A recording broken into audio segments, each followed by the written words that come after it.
Mayong buntag Cagayan de Oro. Ayan, sayo pa kayo sa buntag na natay nahalin nga dashcam dire.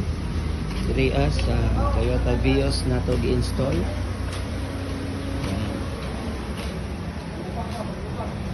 QCY F24 dashcam nato. Dire sa Toyota Vios. Ayan, sayo pa kayo sa buntag na natay na-installan. Ug naa pa tay waiting dire nga by LED projector nga fog light atong kauran karon. So check nato mga bossing ang dashcam nato. So excuse me, F24 dashcam. As you can see, napakalinaw niya. Front and back.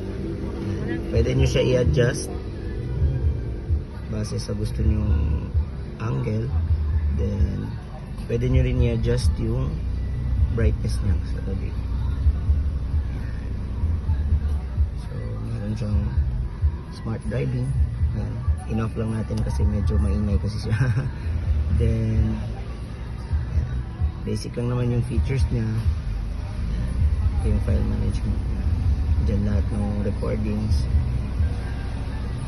By the way sir, ito yung sinasabi ko sa inyo kanina na pag gusto nyong i-lock yung footage, ito yun. Yan. So pag nag-yellow na siya, yung nakalock yun siya, yung clip na yan hindi mabubura unless ikaw ang magbubura. Pwede rin sa hindi siya automatic mabubura. yung videos niya sir, naka-access siya sa app.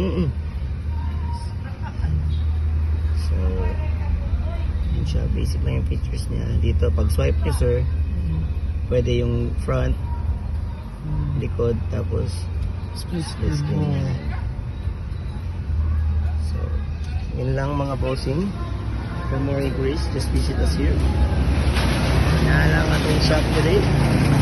Tapos sa Zone 7, Bara Opol, Misamis Oriental. Andres Auto Accessories mga bossing. Ito waiting. Ride safe.